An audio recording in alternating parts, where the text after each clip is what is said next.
हे guys, welcome welcome Uttarakhand के सुदूर पर्वतीय अंचल में स्थित एक छोटे और पहाड़ी गांव से।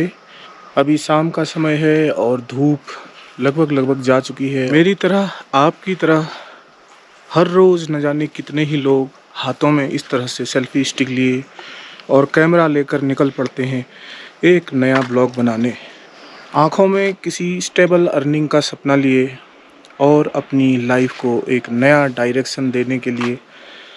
ऐसे इरादों को साथ लेकर अगर आप भी उन लोगों में से हैं तो ये ब्लॉग बिल्कुल भी मिस मत करना, क्योंकि आज मैं आपको कुछ ऐसी बातें बताऊंगा जिनको सुनकर ये ज़रूर पता लगेगा कि हम सब और मेरी तरह कितने ही ब्लॉगर कितने गहरे पानी में हैं, या जिस जगह हम नदी में उतरे हैं वहाँ कितने खतरनाक घड़ियाल और मगरमच्छ पहले से हमारा इंतज़ार कर रहे हैं। तो मैं आज आपको इन पहाड़ों की भी सैर कराऊंगा।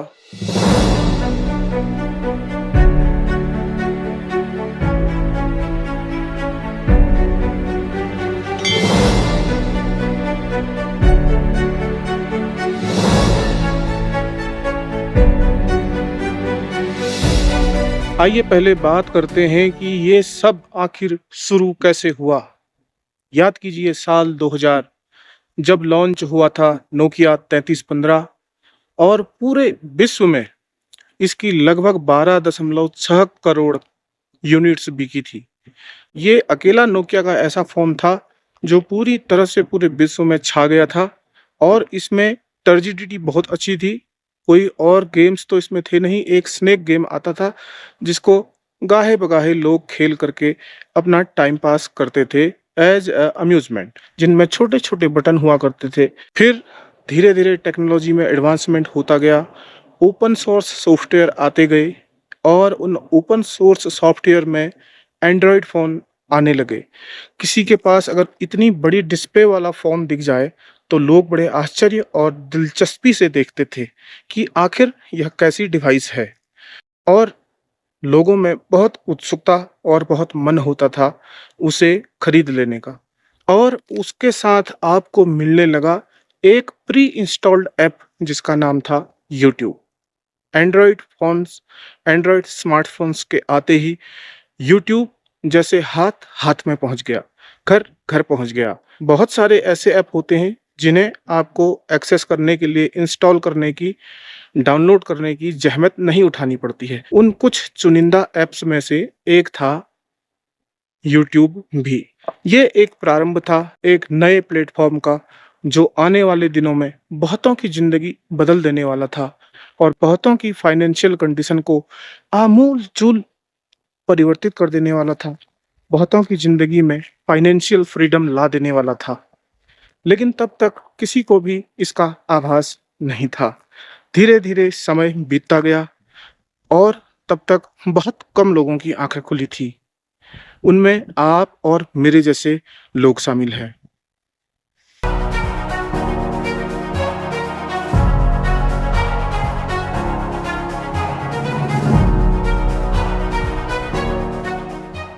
साल 2012 और 13, ये वही समय था जबकि यूट्यूब की पहुंच हर हाथ में हो चुकी थी। जितने भी स्मार्टफोन सेल हुए उन सब में अनिवार्यतः यूट्यूब प्री इंस्टॉल्ड आने लगा, और अब यूट्यूब को भी अपने प्लेटफॉर्म पर यूज़र की और साथ साथ ज़्यादा क्रिएटर की आवश्यकता थी, क्योंकि उन्हें लगता था कि अगर हमारे पास क्रिएटर होंगे तो उसी बहाने हमारे प्लेटफॉर्म पर ज़्यादा लोग ज़्यादा देर तक रुके रहेंगे। किसी मूवी के क्लिप्स डाल करके, किसी दूसरे का गाना या कोई सा भी वीडियो डाल करके उस दौर में कमाई शुरू हो जाती थी। ना तो कोई स्ट्राइक का डर था, ना किसी कॉपीराइट का डर था, और ना ही तब गूगल एडसेंस में किसी तरह की 1000 सब्सक्राइबर और वॉच टाइम की किसी तरह की शर्तें थी। और इस समय पर YouTube पर लगभग हर तरह का कंटेंट चलने लगा। फैमिली ब्लॉग्स भी चलने लगे, ट्रैवल ब्लॉग्स भी चलने लगे, लेकिन सबसे पुरानी जो परंपरा YouTube पर है वो ट्रैवल ब्लॉग की ही है। आज के हालात बिल्कुल अलग है। दो बातें हैं गाइज, पहले आप ब्लॉग डालोगे, फिर आप फेमस होगे, या पहले आप फेमस हो फिर आप ब्लॉग डालोगे तो व्यूज आएंगे।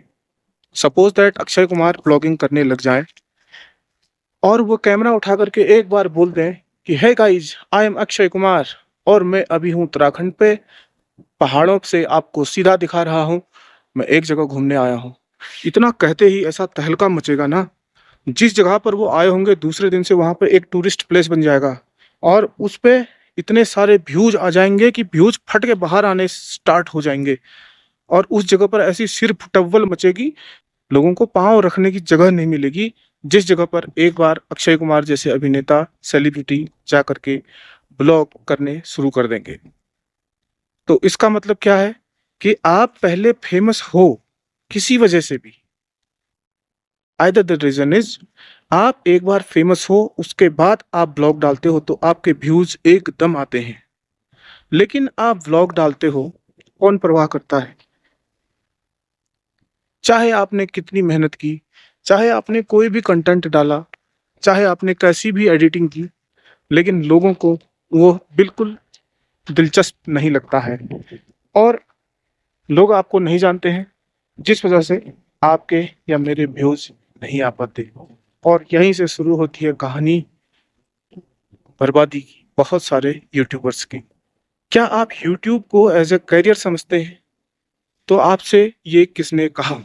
यूट्यूब एज ए करियर ऐसा ना तो यूट्यूब में कहीं लिखा हुआ है और ना ही यूट्यूब की टर्म एंड कंडीशन पर। बहुत सारे ऐसे लोग भी होंगे जिन्होंने स्पेशली इसके लिए कुछ ना कुछ इंस्ट्रूमेंट लिए होंगे, जैसे गोप्रो लिया होगा या कोई कैमरा लिया होगा।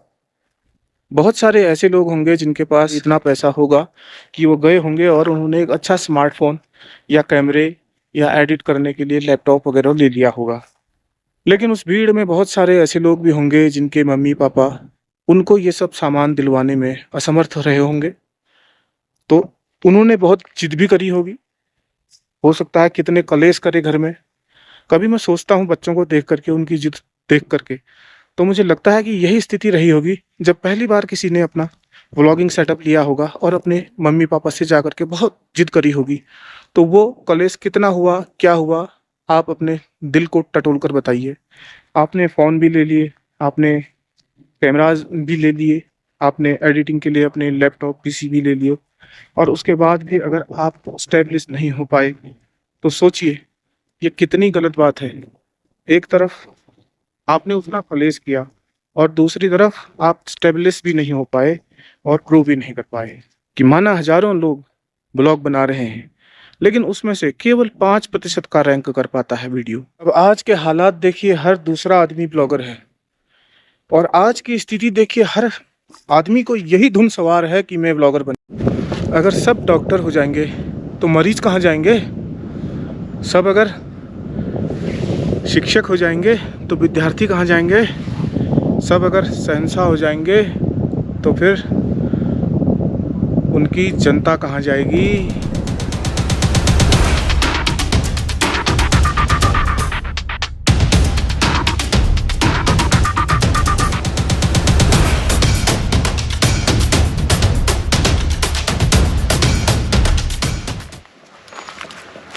और रह गई बात यूट्यूब के एल्गोरिदम की, तो इस बारे में भी मेरे पास एक दो बातें आपसे कहने के लिए हैं।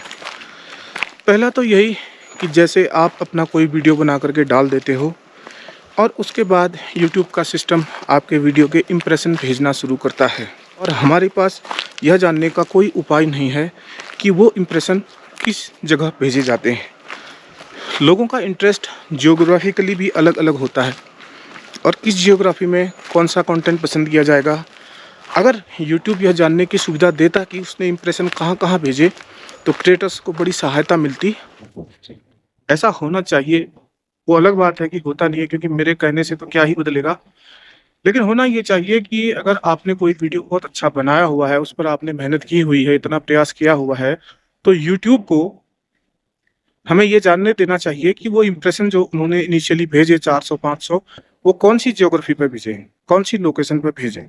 इससे हमें उस लोकेशन के ऑडियंस की इंटरेस्ट को जानने में सहायता मिलेगी। और दूसरा मेरा मानना ये है कि हर किसी वीडियो को 100 के व्यूज तो आने ही चाहिए।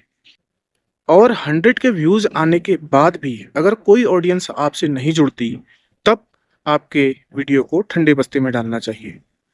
लेकिन ऐसा होगा नहीं। आपने चाहे कैसा भी वीडियो बनाया है, थोड़ा बहुत अगर वो वीडियो अच्छा होगा, 100 के उस पर अगर व्यूज जाएंगे तो जरूर उसमें से 2000 लोग आपकी ऑडियंस फैमिली में शामिल हो जाएंगे। ऐसा मेरा मानना है। और क्यों नहीं होंगे भाई?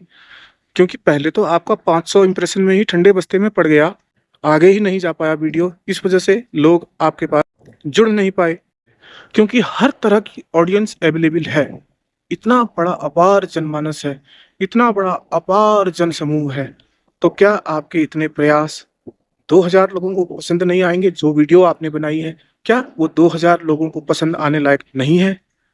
ऐसा संभव तो नहीं है बिल्कुल भी। लेकिन होता क्या है कि 400-500 इंप्रेशन भेजने के बाद यूट्यूब आपके मेरे वीडियो को शट डाउन कर देता है, आगे इंप्रेशन नहीं भेजता है, जिस वजह से हमारा वीडियो डेड कैटेगरी में आ जाता है।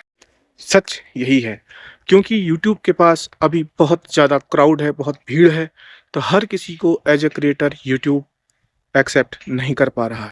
और शायद हर किसी को 100 के व्यूज़ दे पाना भी यूट्यूब के बस की बात ना हो। मोरल ऑफ द स्टोरी क्या है गाइज?